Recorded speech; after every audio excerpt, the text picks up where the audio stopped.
Diz assim então, capítulo 6 de Juízes, o versículo 11. Diz assim: Então veio o anjo do Senhor e assentou-se debaixo do carvalho, uma árvore, que está em Ofra, que pertencia a Joás, a Biesrita.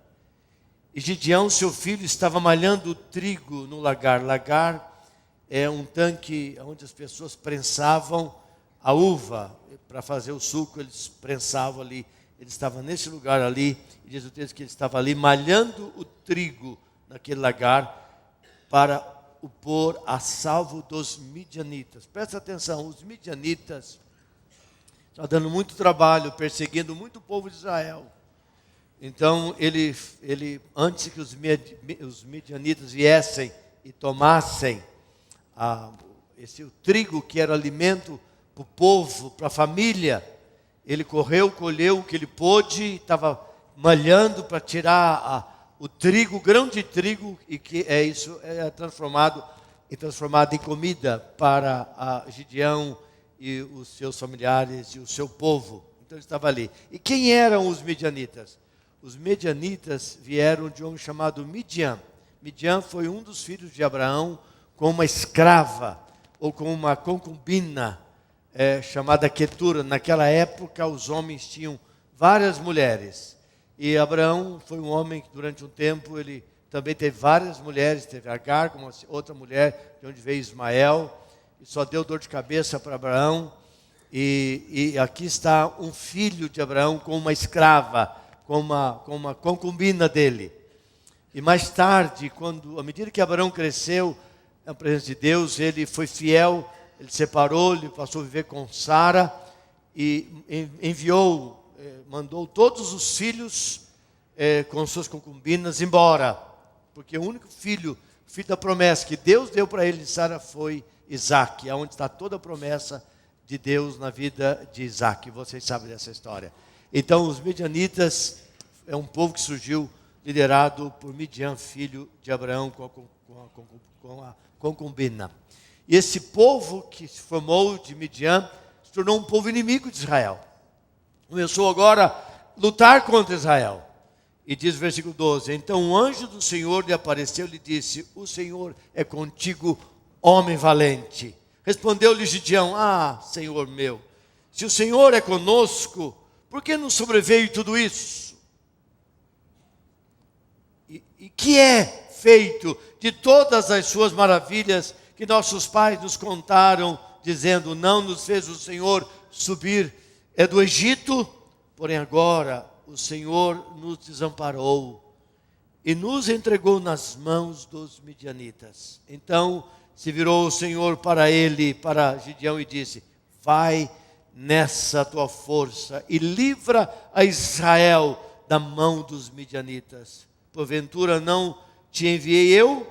E ele lhe disse: Senhor meu, com que livrarei Israel? Eis que a minha família é a mais pobre em Manassés, e eu o menor na casa de meu pai. E tornou-lhe o Senhor: Já que eu estou contigo, ferirás os midianitas como se fosse um só homem. E Gideão respondeu: Se agora chegue mercê diante dos teus olhos, dá-me um sinal de que és tu, Senhor, que falas. Rogo-te que daqui não te apartes, até que eu volte e traga a minha oferta e a deponha perante ti. Respondeu ele: Esperarei até que voltes. Então entrou Gideão e preparou um cabrito e bolos asmos, num efa de farinha, e a carne pôs no cesto, e o caldo numa panela, e trouxe-lhe até debaixo do carvalho, e lhe apresentou. Porque ali ficou o anjo esperando, Deus ficou ali esperando. Porém o anjo de Deus lhe disse: Toma a carne e os bolos asmos, põe-nos sobre esta penha, essa pedra, e derrama-lhes por cima o caldo. E assim o fez. Estendeu o anjo do Senhor a ponta do cajado que trazia na mão, e tocou a carne e os bolos asmos. Então subiu fumaça da penha e consumiu a carne e os bolos. E o anjo do Senhor desapareceu de sua presença. viu Gideão, que era o anjo do Senhor, e disse: ai de mim, Senhor Deus, pois vi o anjo do Senhor face a face. Porém o Senhor lhe disse: paz seja contigo, Gideão, não temas, não morrerás. Então Gideão edificou ali um altar ao Senhor. Ele chamou: o Senhor é paz. Ainda até o dia de hoje está o altar em Ofra, que pertence aos abiezritas. Pai Santo, aqui está a Tua palavra diante dos nossos olhos. Fala conosco, Senhor, nessa noite de maneira poderosa, sobrenatural. Traga luz ao nosso entendimento. Senhor, que as lições que esse texto tem para cada um de nós possa mudar a nossa vida, nos dar um novo rumo, como deu na vida de Gideão. É isso que eu te peço, Espírito Santo, vai tocando agora na mente e no coração de cada um de nós. Traga presente aqui. A mente está dispersa. Quem sabe algum irmão, alguma irmã que estão aqui nesse recinto nesta noite, aqueles que estão nos assistindo pela televisão, estão nos assistindo pela internet. Oh, meu Deus, traga a essas mentes a Tua palavra e levanta deste lugar, nesta noite, um povo destemido, corajoso e audacioso. É o que eu te peço, e que as palavras dos meus lábios, o meditar do meu coração, sejam agradáveis na Tua presença, Deus meu, rocha minha e Redentor meu. Amém e amém. Irmãos, eu quero falar hoje à noite sobre o seguinte tema: confiantes apesar das lutas. Confiança é o que nós mais precisamos. Porque todos nós temos lutas aqui. São lutas as mais diferentes da nossa vida. Uns lutas maiores, outras menores. Talvez é uma luta interior. Quem sabe você está vivendo um momento difícil, um vazio no seu coração. Quem sabe seja uma dificuldade na sua família. Quantos lares enfrentando lutas, desgastes e problemas, doenças, filhos. É a droga que tem entrado nas famílias. Os casamentos que estão se despedaçando por coisas incomuns, por nada. Hoje, se um marido deixa a mulher o marido, são lutas da nossa própria vida, desafios do trabalho. Eu não sei qual é a luta que tem tocado no seu coração, mas o meu desafio para você hoje à noite, meu irmão, minha irmã, seja confiante, apesar das lutas. Não deixe que isso abale a sua fé. Lutas estão diante de nós, mas nós vamos ser confiantes. É essa experiência do povo de Israel. O povo de Israel estava vivendo um momento muito difícil na sua história. Muito difícil. E por isso, eu quero falar sobre 3 verdades hoje à noite. A primeira delas, olhando para o texto aqui, para nós, como temos confiança em Deus, precisamos remover o medo dentro do nosso coração. Porque vem a luta, vem o medo, vem a incerteza. Uma confiança no meio das lutas, nós vamos remover o medo, desfazer a insegurança, e nós vamos caminhar em vitória, tomar posse de uma promessa vitoriosa. Amém? Durante os anos em que Moisés e Josué lideraram o povo de Israel, tudo caminhou bem no meio de muitas vitórias. Por isso que Josué, se você ler o livro de Josué, você vai encontrar a verdade que o livro de Josué é um livro que narra grandes vitórias. Vamos lembrar apenas 2 delas aqui, por causa do nosso tempo. A primeira grande vitória foi Moisés atravessar o Mar Vermelho. Você já imaginou? Um homem lançar uma vara nas águas, as águas se abrirem, e todo o povo, 2 milhões de pessoas, passarem a pés enxutos pelo fundo do mar, e sair do outro lado, e ninguém sujou o sapato, e o povo saiu livre e salvo do outro lado. Que vitória é essa? Você ganha nisso ou não? Grande vitória. Segunda vitória que o livro de Josué nos fala, é quando o próprio Josué, que veio liderar o povo de Israel após a morte de Moisés, era atravessar, para chegar na terra prometida, tinha que passar por Jericó. Jericó era uma cidade muito bem construída, toda murada. Grandes soldados de dentro de Jericó, muralhas altas, e não tinha como Josué e o povo atravessar aquele lugar. E Josué, então, ele ora. E Deus deu uma estratégia para Josué. Josué, você vai rodear 7 vezes a cidade de Jericó. E você vai levar o povo a orar, rodeando a cidade. E na 7ª volta, no 7º dia, vocês vão soprar as trombetas. Os muros vão cair. Irmãos, eu nunca soube que soprar trombeta derruba muro. Porque se eu soubesse, eu não teria pago pouco tempo para derrubar um muro aqui. Mandar o povo ir soprar trombeta. Mas Deus estava ali operando um milagre, uma vitória. E eles fizeram isso e os muros se romperam e caíram. Grandes vitórias e muitas outras vitórias. Mas quando nós chegamos aqui no livro de Juízes, só encontramos derrotas. E a derrota que nós encontramos todo o livro de Juízes, até Gideão. Porque presta atenção, entre Josué e Juízes, há um lapso de 300 anos. 300 anos. E durante 300 anos, o povo de Israel não teve um líder, não teve um homem que pudesse dar direção. Agora morreu Josué e ninguém mais lidera esse povo. E quando o povo não é liderado pela mão de Deus, por um homem de Deus, o que acontece? O povo perece. As pessoas começam a tomar novos rumos na sua própria vida. O povo fica sem rumo. E o que acontece quando o povo fica sem rumo? Cada um faz o que quer. Olha o que diz o capítulo 17, você pode ir lá comigo. O capítulo 17 do livro de Juízes, o versículo 6 diz: naqueles dias não havia rei em Israel. Não tinha um líder em Israel. Não tinha alguém que desse direção. Cada qual fazia o que achava mais certo. Você imagina a bagunça naquela nação. E o povo é assim, meus irmãos, minhas irmãs. O povo, por pouca coisa, o povo toma rumos mais absurdos do mundo. As pessoas fazem coisas que você não compreende. De repente você vê uma pessoa que você admira, que a família que você considera, e de repente por nada aquela pessoa dá uma guinada na vida e você fica estarrecido diante daquele quadro, pela reação, pela decisão, pela atitude que a pessoa toma. Principalmente quando a pessoa começa a se afastar de Deus e deixa outros deuses entrarem no seu coração e a pessoa toma o rumo certo da sua própria vida. O que aconteceu aqui com esse povo? E o povo de Israel começou a ser, na verdade, pisoteado e sofrido. É isso que nós encontramos nesse texto, meus amados irmãos.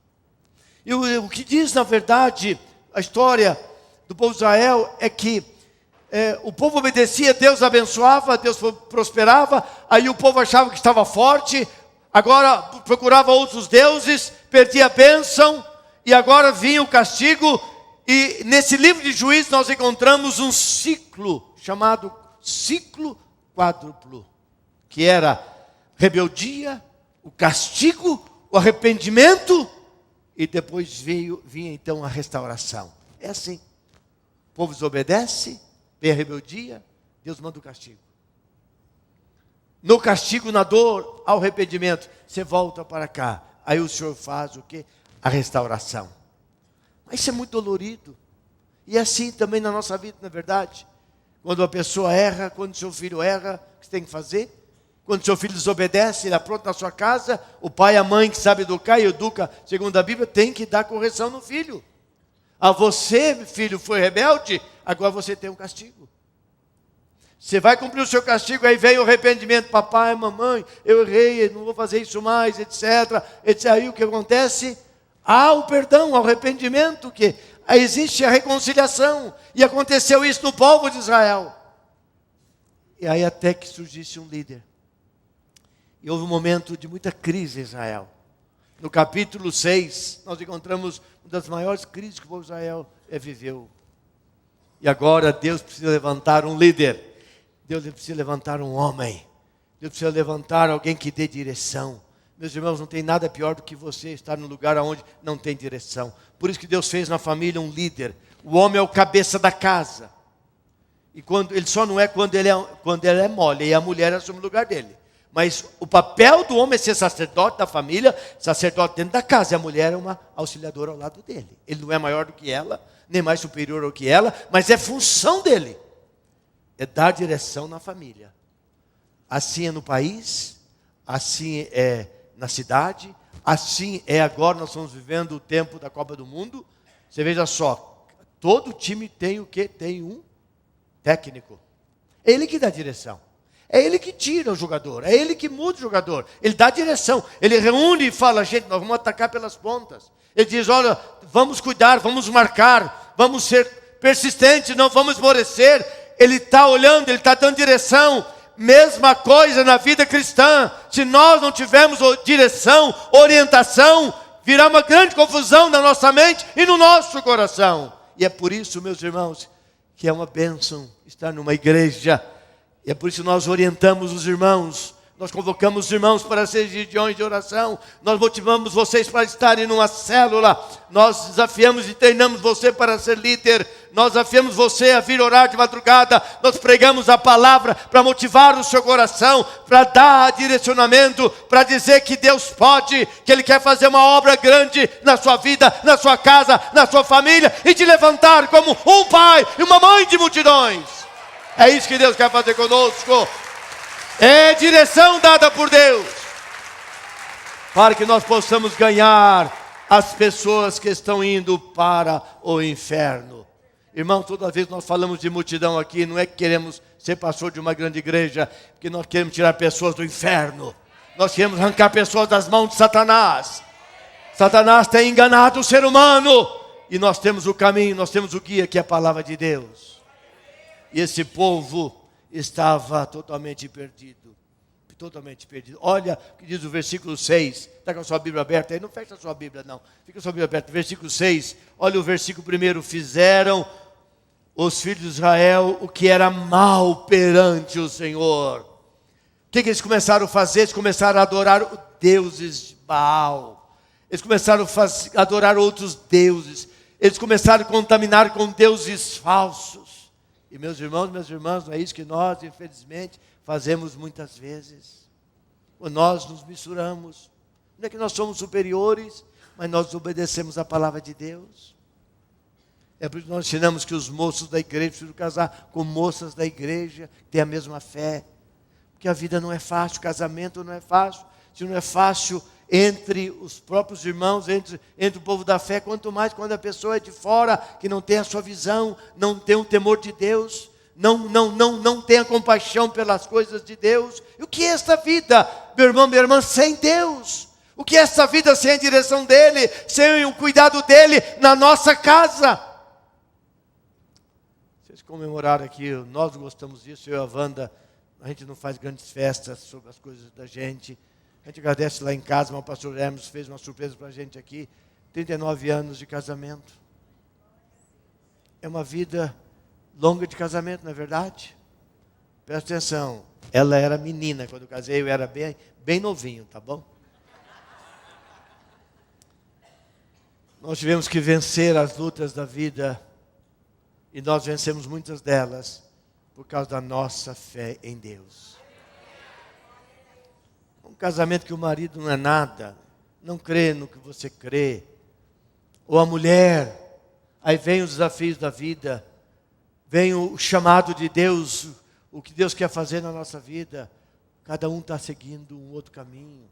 É isso que Deus recriminou no meio do povo de Israel. Esse povo saiu do caminho dele e começou a se prostituir com outros deuses, pessoas com outros costumes. E desagradou a Deus. Diz o texto que o povo de Israel fez o que era mal perante os olhos do Senhor. E o que Deus fez? Por isso o Senhor os entregou nas mãos dos midianitas por 7 anos. Deus deixou. Deus falou, olha Israel, você é meu povo, meus filhos e minhas filhas, vocês não querem andar no meu caminho. Eu vou deixar os midianitas tomarem conta de vocês. 7 anos de perseguição, 7 anos de luta, 7 anos de sofrimento, 7 anos de fome. E diz o versículo número 2, prevalecendo o domínio dos midianitas sobre Israel, capítulo 6, versículo 2, fizeram esses para si, por causa dos midianitas, as covas que estão nos montes, e as cavernas, e as fortificações. Irmãos, esse povo de Israel tem que sair de casa, foram morar no deserto, nas covas, lugar frio, sujo, por causa da perseguição dos midianitas. Foram morar longe, no sofrimento. E versículo 3 diz, porque cada vez que Israel semeava, plantava, fazia suas colheitas, não havia supermercado naquela ocasião, nem açougue para comprar carne, nem lugar para moer o café e fazer o café, tudo era feito na terra. Você tinha que semear, colher, fritar as coisas e fazer tudo ali. E antes da colheita, quando tudo estava pronto, os medianitas vinham e tomavam, e levavam, e oprimiam, e deixavam esse povo cada vez mais pobre. E diz, como também os povos do Oriente subiam contra o povo de Israel. Olha o versículo 4. E contra este povo se acampavam, destruindo os produtos da terra até a vizinhança de Gaza. Irmãos, era muita gente. A Bíblia diz aqui em Juízes que os medianitas eram como gafanhotos. Eles cobriam um vale inteiro. E além deles vieram um povo inimigo de Israel, vizinho chamado Amalequitas. Então vieram esses povos como gafanhotos. Eles eram milhares e milhares contra um pequeno povo de Israel. E veja só, e diz o texto então, e não deixava, o versículo 4, Israel sustento algum. Passavam fome. Nem ovelhas, levavam as ovelhas que eles criavam, nem bois, roubavam os bois que eles tinham, nem jumentos que lavravam a terra. Versículo 5, pois subiam com os seus gados e tendas, e vinham como gafanhotos, em tanta multidão, que não se podiam contar. Era muita gente contra Israel, nem a eles, nem os seus camelos, e entravam na terra para a destruir. Meu querido irmão, será que nós vamos esperar o castigo de Deus nesse nível para a gente mudar de vida? Israel teve que enfrentar isso por causa da desobediência. Israel, por 7 anos. É interessante, por que eles não mudaram no segundo ano? Não queremos isso mais para nós, nem para os nossos filhos, nem para nossas filhas. Mas eles tinham um coração duro. E sofreram por 7 anos. E diz esse texto, no final de 7 anos, eles começaram a clamar ao Senhor. E diz o versículo 6, e assim Israel ficou muito debilitado. Irmãos, empobrecido, fraquejado, impotente, derrotado. É isso que diz essa palavra, debilitado, com a presença dos midianitas. Então os filhos de Israel começaram a clamar e clamaram ao Senhor. E presta atenção aqui, quando começamos a clamar ao Senhor, quando reconhecemos que Ele pode todas as coisas, Deus faz alguma coisa, porque Ele está louquinho para fazer um milagre na sua vida. Ele quer mudar essa situação da sua vida e da sua casa. Por isso, meu irmão, nós nunca iremos experimentar o milagre sem oração. Desculpe aqui você que não ora, você que ora muito pouco. Como você vai ter a vitória? Como é que você vai experimentar o sobrenatural de Deus na sua vida sem a oração? Sem você clamar por graça, por misericórdia, por socorro, por ajuda da parte de Deus. Sem Ele, nós vamos cada vez para baixo. Piorando, piorando, piorando e piorando. E a história do povo de Israel, aqui em Juízes, só mudou quando esse povo, depois de 7 anos, clamou ao Senhor. E o clamor se faz pela oração. O clamor se faz pela vida em santidade. O clamor se faz pela obediência ao Senhor e à sua palavra. E Deus começa a mudar a nossa sorte. Ele vai restaurando a nossa vida. Você crê nisso, pode dizer amém. Bom, irmãos, foi nesse contexto então. Foi nesse contexto que Deus levanta Gideão. Mas Gideão, ele estava muito debilitado. Você imagina só um homem viver dentro dessa realidade? Como que essa pessoa seria? Pessoa totalmente impotente.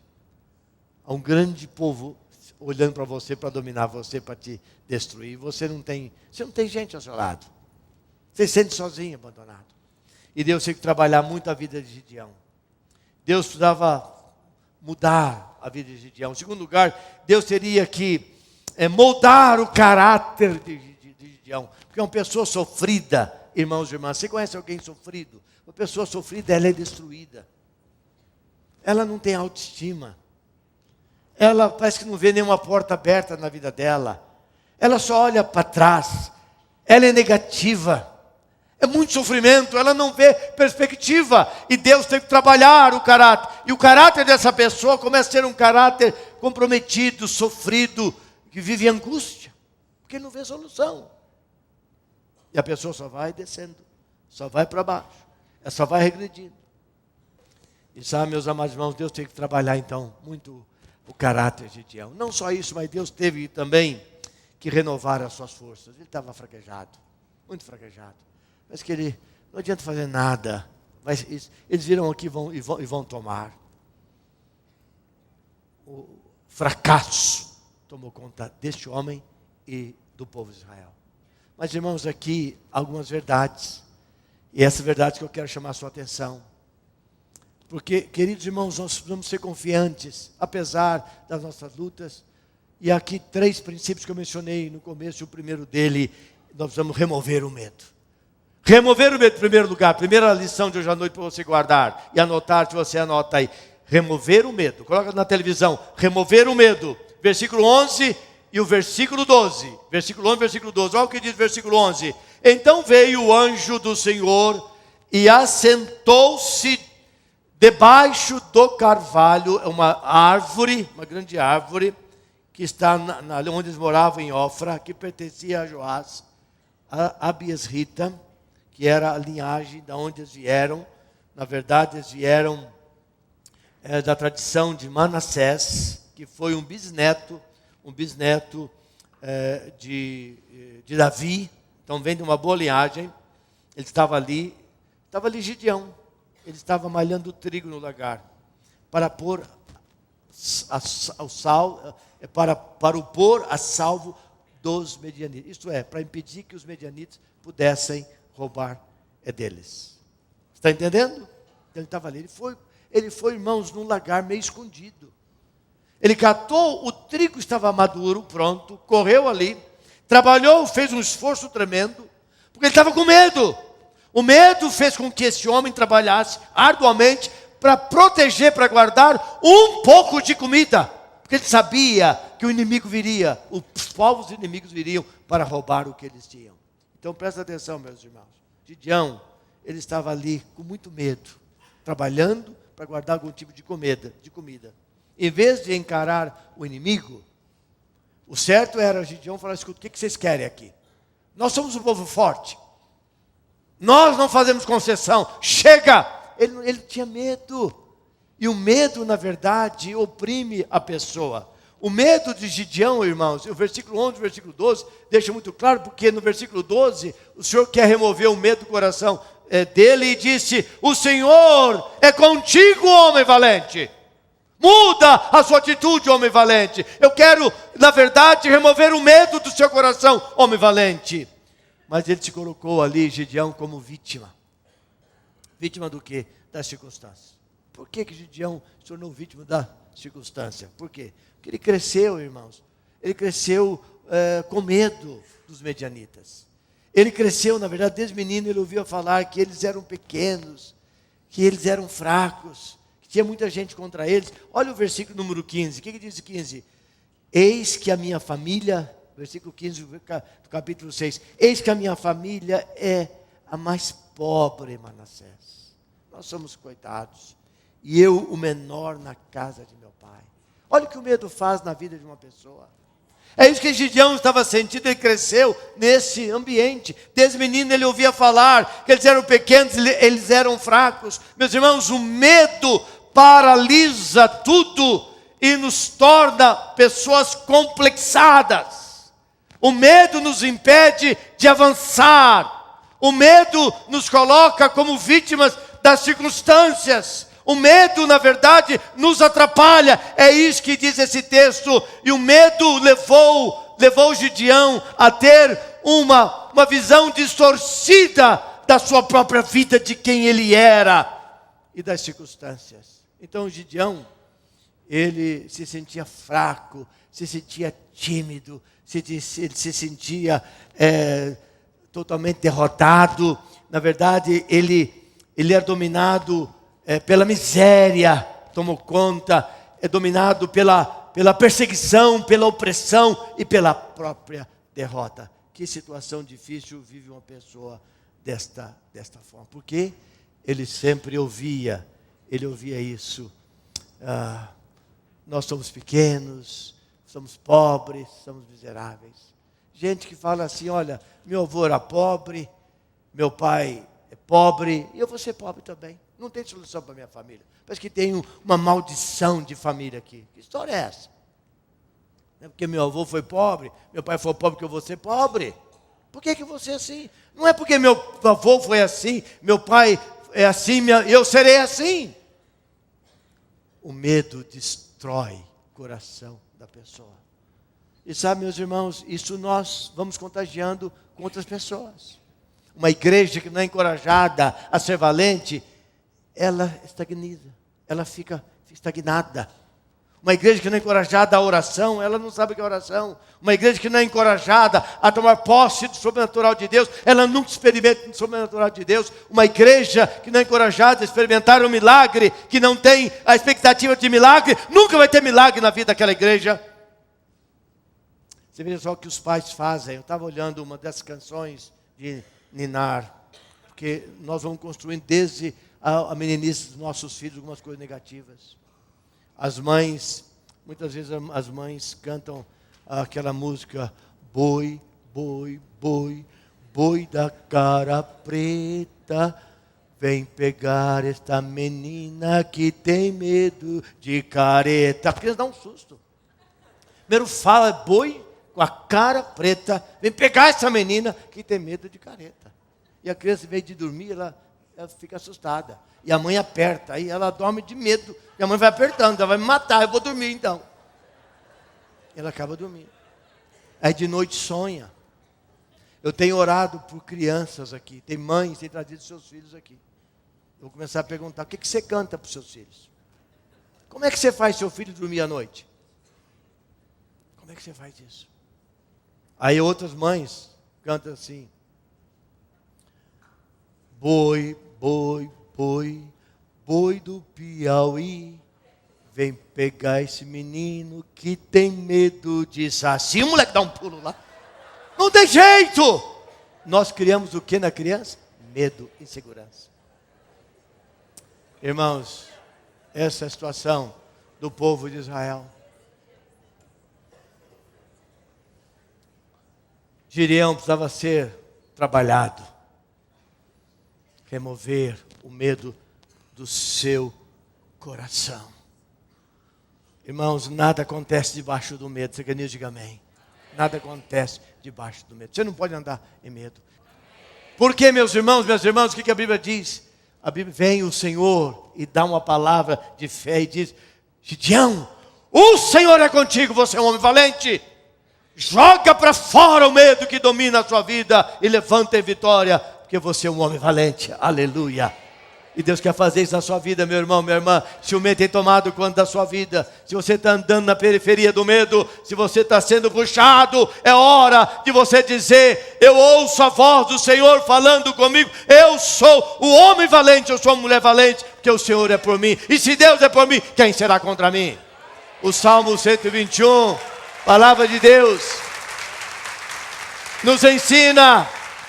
Nesse salmo, o salmista dizendo, eleva os meus olhos para o monte de onde me virá o socorro. Ele diz, o meu socorro vem do Senhor, que fez o céu e a terra. Meus irmãos, minhas irmãs, tudo muda na nossa vida quando nós estamos guiados, nós estamos pautados, nós estamos fincados, alicerçados nessa convicção da presença de Deus conosco. E esse salmo mostra como Deus nos guia durante o dia, como Ele nos guia durante a noite, como Ele nos guia na nossa chegada, na nossa saída e até o último dia da nossa vida. O Senhor é o nosso pastor. Eleva os meus olhos para os montes, de onde me virá o socorro.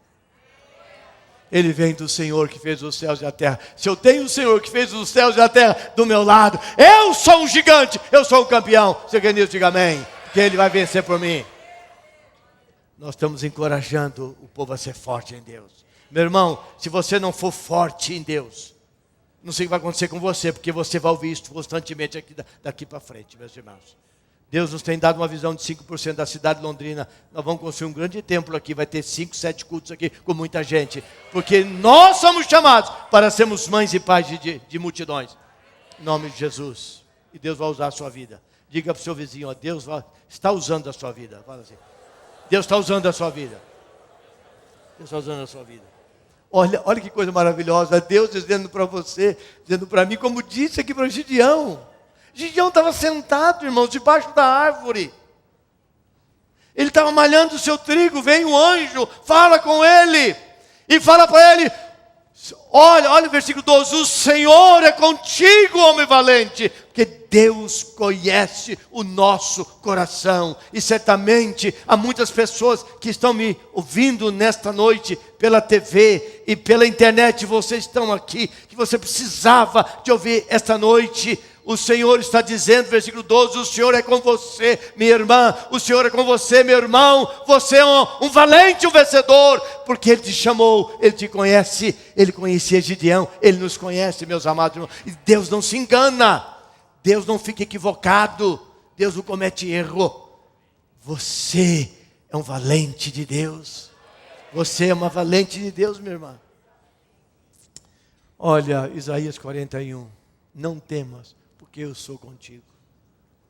Não te assombres, eu sou o teu Deus. Eu te sustento com a minha presença. Eu te sustento com a minha presença. Versículo 13 diz, porque eu, o Senhor teu Deus, te tomo pela tua mão direita e te digo, não temas que eu estou contigo, meu filho e minha filha. Meus irmãos, que coisa maravilhosa. Isso muda a minha história, isso muda a minha vida. Fica nisso, diga amém. Esta é a promessa de Deus para a nossa vida, meus irmãos, minhas irmãs. Essa é a verdade de Deus para a minha vida. Ele quer remover todo o medo, toda a incerteza do seu e do meu coração. João Calvino foi um grande pensador. Escreveu demais. Naquela época os homens morriam novos. Ele morreu muito novo, mas produziu muito. É só Deus. Hoje, como é difícil escrever, não é verdade? Produzir uma coisa boa para ler é tão difícil. Esses homens que escreveram, foi publicado, republicado, eles não tinham nada, não tinham computador, não tinham livro, não tinham nada, é Deus que dava para eles. E olha o que ele fala, se algum dia o medo bater a porta do seu coração, chama a fé. Peça para a fé abrir a porta do seu coração, e a fé vai abrir a porta do seu coração. E quando abrir a porta do seu coração, ela vai perceber que não existe nada lá. Porque a fé destrói, a fé elimina, a fé arranca tudo aquilo que o diabo quer plantar, irmãos, para gerar medo no nosso coração. E nós somos chamados para caminharmos em vitória e não por medo. E olha como que ele age com as pessoas, olha o que Deus faz. Eu vou encerrando porque eu quero que você volte domingo que vem aqui. Ele pegou um Pedro, ele olha para um Pedro instável. Sabe um cara estável? Era Pedro. Ele pega um Pedro estável e fala, Pedro, agora você é rocha. Só Jesus pode fazer isso, não é verdade? Ele pega a gente e muda a gente. Ele chama um Jacó, que era um mau caráter, um traidor. Ele, na verdade, enganou o seu irmão. E Deus fala para Jacó, Jacó, você é um príncipe daqui para frente. Você vai ser um príncipe daqui para frente. Deus muda a nossa vida. Ele quer mudar a sua vida. Quer nos mudar, irmãos e irmãs. Agora ele toma um homem como este, Gideão, medroso, fracassado. Ele fala isso para ele. O Senhor é contigo. Homem valente de Deus. O Senhor é contigo. Valente é do Senhor. Ele pega você, Ele pega mim e faz de nós pessoas totalmente transformadas. Porque Jesus pode fazer isso, mudadas. Então qual é o segredo, irmão? O segredo é nós ouvirmos a voz de Deus. O anjo veio e falou, ele estava malhando o seu trigo naquele lagar. O anjo sentou debaixo daquela árvore e viu ele trabalhando e falou para Gideão, trouxe Gideão, abriu o coração de Gideão, ministrou o coração de Gideão e disse, o Senhor é contigo, homem valente, o Senhor é contigo, homem valente. Isso começou a mudar a história deste homem. Meus irmãos, nós precisamos começar a ouvir a Deus. Ele é quem nos dá a sua bênção. Ele nos dá um novo direcionamento, Ele nos dá um novo caminho. Tudo começou na vida de Gideão, irmãos, pode começar em nós também. Você fala, mas eu não sei fazer, sou desafiado a liderar uma célula, eu não sei como fazer isso. Meus irmãos, o Senhor quer fazer de você um homem forte, uma mulher forte, um pai, uma mãe de multidões. Ele pode fazer isso. Nós precisamos começar a ouvir. Irmãos, ouçamos a voz de Deus. Pela sua palavra, na vida de oração, na dependência do Senhor. Ele tem muito para dizer para nós, meus amados irmãos. E nele, Ele quer nos fazer ousados, corajosos e destemidos. Agora, presta atenção aqui. Eu encerro isso. Pego o pessoal, coloque na tela agora. Gideão não foi o que foi por ter sido um grande líder, mas por ter tido e obedecido um grande Deus. Você pode dizer amém ou não? Então lá, leia comigo. Gideão não foi o que foi, não porque se tornou um grande líder, mas por ter o quê? Obedecido quem? Um grande Deus. E esse grande Deus nos amou na pessoa de Jesus Cristo. Nos amou na pessoa de Jesus Cristo. Tudo pode ser diferente, meu irmão, minha irmã. À medida que nós nos rendemos inteiramente a Jesus Cristo, que cuida de nós, que é o nosso único, suficiente Senhor e Salvador da nossa vida. E aquele que jamais nos deixará sozinhos, porque Ele disse, não te deixarei e nem te desampararei. E eis que eu estou com você todos os dias, até a consumação do século. Aleluia! Pai, acrescenta a Tua palavra nessa noite no nosso coração. Ministra o coração do meu irmão, ministra o coração da minha irmã nesta noite. Senhor amado, levanta aqui um povo forte, corajoso, audacioso, valente, como o Senhor fez na vida de Gideão e mudou a história de Gideão. Que lá no capítulo 8, versículo 28 e 29, diz que durante 40 anos, não só Gideão venceu aquela grande multidão com 300 homens, mas durante 40 anos houve paz em Israel. E nunca mais, nesses 40 anos, nenhum medianita, nenhum amalequita, nenhum outro povo veio sobre o povo de Israel. Obrigado, Pai, pela Tua provisão. E o Senhor quer fazer isso na nossa vida, no nome de Jesus. Amém e amém.